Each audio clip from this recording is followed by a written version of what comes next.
Assalamualaikum warahmatullahi wabarakatuh. Mohon izin kami dari kelompok 5 akan mempresentasikan hasil kerja kami untuk proyek akhir mata kuliah praktikum teknologi cloud computing.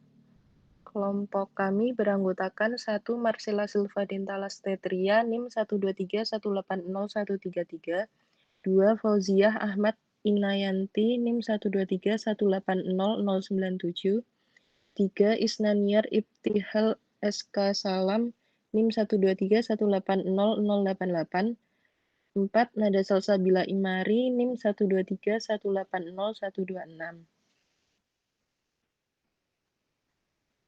Jadi proyek akhir yang kami buat itu tentang sistem informasi perusahaan.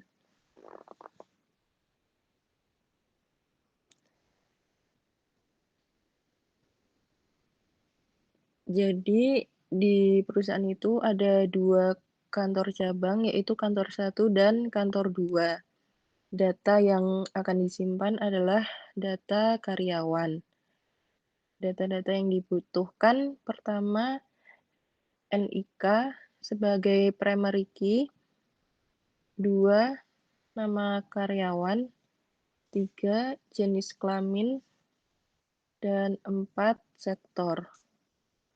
Untuk data karyawan di kantor 2, data yang dibutuhkan sama seperti yang data dari kantor 1. Ada NIK sebagai primary key, nama karyawan, jenis kelamin, dan sektor. Kemudian untuk webnya, IP yang digunakan 192.168.58.128 dan port yang digunakan 8001. Untuk webnya sendiri itu pertama ada tampilan home seperti yang ditampilkan pada layar. Kemudian ada untuk kantor 1 dan kantor 2. Pertama, data karyawan untuk menampilkan data dari kantor 1.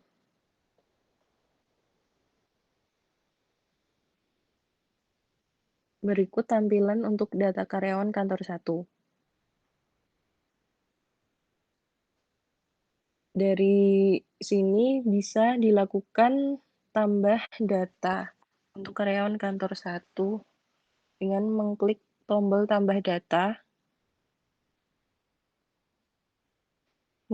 Kemudian misalkan kita isikan NIK 1223344, nama karyawan Lisora, jenis kelamin perempuan, kemudian pilih sektor marketing, kemudian simpan. Data berhasil ditambahkan seperti yang ditampilkan di layar. Selanjutnya akan dilanjutkan oleh Isnaniar. Pada website ini kita menggunakan konsep CRUD, yang mana tambah datanya tadi sudah dijelaskan oleh Nada. Kemudian untuk read-nya itu pada halaman ini itu dalam bentuk tabel, ada NIK, nama karyawan, jenis kelamin, dan juga sektor. Kemudian untuk update-nya itu pada menu aksi edit. Kita coba edit untuk Lisora. Nah, karena NIK-nya tadi merupakan primary key, maka NIK tidak bisa diedit. Kita coba edit pada bagian nama karyawan Lisora menjadi Paksora.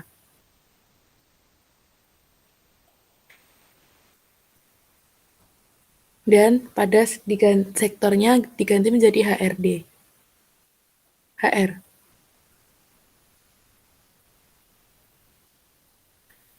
Untuk aksi edit pada nama Pak Sura berhasil dilakukan, kemudian kita coba aksi delete.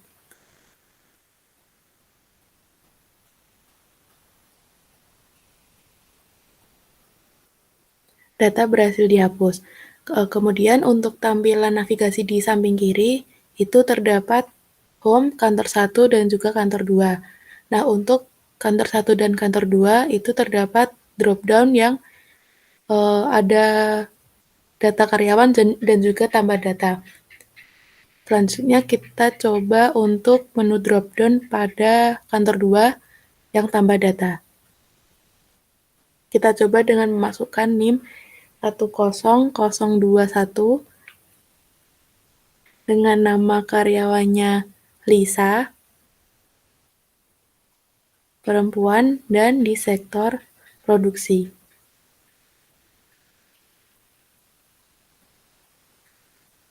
Pada tampilan data karyawan 2 sebenarnya sama dengan kantor 1. Untuk fiturnya juga sama, dan datanya ditampilkan pada sebuah tabel yang berisikan NIK, nama karyawan, jenis kelamin, dan juga sektor. Kita coba edit data pada data Lisa. Untuk produk sektor produksinya diganti menjadi hukum. Data berhasil diedit, sektor untuk nama karyawan Lisa telah berhasil dilakukan menjadi hukum. Kemudian penjelasan akan dilanjutkan oleh Sela. Selanjutnya saya akan menjelaskan mengenai Docker yang digunakan. Jadi di layar itu sudah ada file, isi dari file Docker Compose YML. Nah, di sini kita menggunakan versi 3.8. Lalu untuk jenis Dockernya, kita menggunakan 2 jenis Docker untuk database, untuk kedua database. Lalu selanjutnya ada satu untuk aplikasi sistem informasi perusahaannya. Nah, yang pertama itu ada kontainer untuk database yang pertama, yaitu kita beri nama kontainer underscore kantor 1. Lalu untuk image-nya kita menggunakan MySQL 8.0. Selanjutnya untuk volumenya kita menggunakan volume kantor 1. Lalu environment-nya itu merupakan settingan untuk database-nya. Yang pertama itu ada MySQL root password yang berisikan password yang sudah disetting di awal. Lalu ada nama database-nya itu kantor 1. Lalu untuk MySQL user-nya ada Ina, dan untuk password MySQL-nya juga Ina. Lalu untuk network pada kontainer database-nya itu ada network underscore tcc. Yang kedua itu ada kontainer untuk database yang kedua, namanya itu ada kontainer underscore kantor 2 dengan image-nya menggunakan MySQL 8.0. Lalu untuk volumenya menggunakan volume underscore kantor 2. Dan untuk environment-nya yaitu merupakan settingan MySQL sama dengan yang pertama tadi, cuman untuk yang nama database-nya itu kantor 2. Lalu selanjutnya ada network-nya sama dengan network yang digunakan pada kontainer yang pertama tadi, yaitu adalah network underscore tcc. Lalu yang terakhir itu ada kontainer untuk aplikasinya yang diberi nama dengan kontainer underscore tcc app.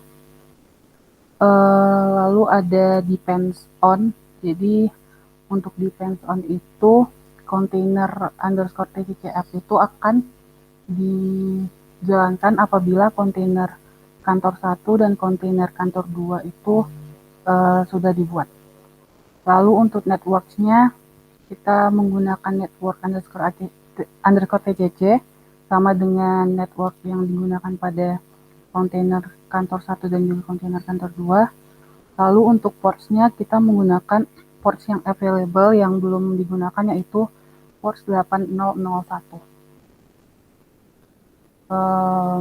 Mungkin dari saya penjelasannya sekian dulu, bisa dilanjutkan oleh Fauzia.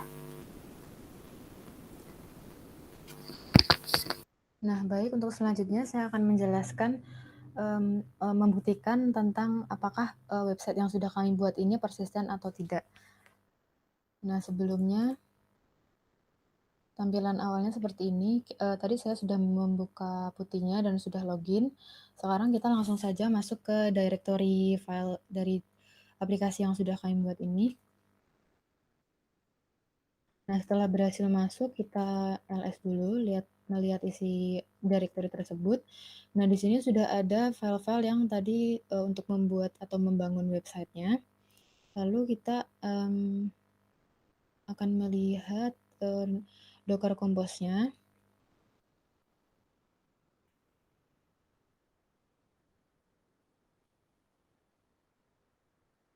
Nah, ini adalah Docker Compose yang tadi sudah dijelaskan oleh teman saya, yaitu Sela. Exit aja. Lalu untuk selanjutnya kita akan melihat kontainer apa saja yang sekarang sudah ada atau sudah di-up. Dengan menuliskan perintah seperti ini.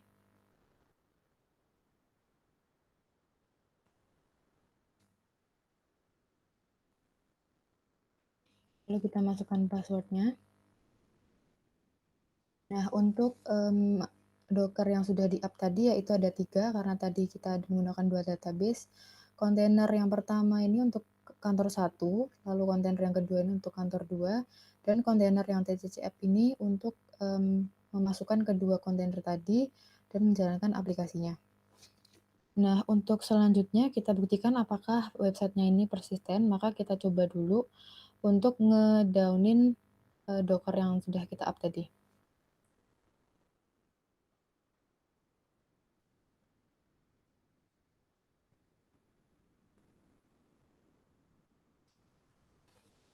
Nah, di sini adalah proses memberhentikan kontainer-kontainer yang sudah ada tadi, yaitu kontainer kantor 1, kantor 2, dan TCCF-nya tadi. Dan ini juga ada proses untuk meremove network TCC yang sudah kita buat tadi. Nah, setelah kita down kan, maka website yang tadi bisa diakses, maka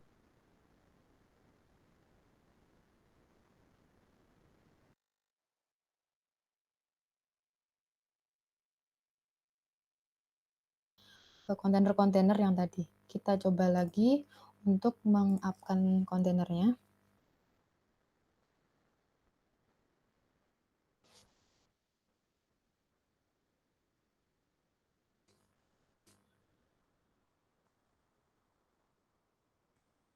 Nah, di sini kita akan membuat lagi network-nya, lalu kontainernya, dan maksud saya kontainer kantor 1, kontainer kantor 2, dan kontainer TCCF-nya. Jadi kita naikkan lagi. Kita tunggu dulu prosesnya.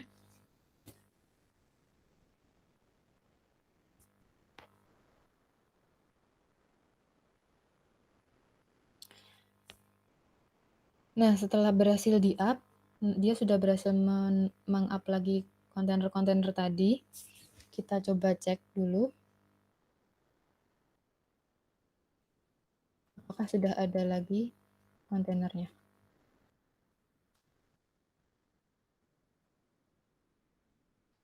Nah, seperti ini, maka kontainernya tadi sudah masuk lagi ke sini, sudah bisa diakses lagi. Nah, seperti ini, ketika kita reload, maka website tadi sudah bisa diakses lagi, dan kita lihat juga data-datanya, maka dia tidak akan berubah, dia masih seperti data-data yang tadi kita masukkan pada demo sebelumnya, dia tidak berubah, dan ini membuktikan bahwa website yang kami buat ini sudah persisten. Nah, mungkin cukup sekian penjelasan dari kami. Sebelumnya, kami akan menjelaskan tentang kendala yang kami alami selama membuat proyek ini. Sebenarnya kendala paling besarnya adalah kami tidak bisa mengerjakan proyek ini bersama-sama dikarenakan sedang pandemi dan tidak semua anggota ada di Jogja, dan sekarang juga sedang PPKM. Terus yang kedua mungkin kendalanya adalah karena kalau misalnya mengerjakan proyek ini itu kecenderungannya adalah codingannya harus ada di satu laptop, sehingga untuk pembagiannya itu lumayan agak sedikit bingung gitu.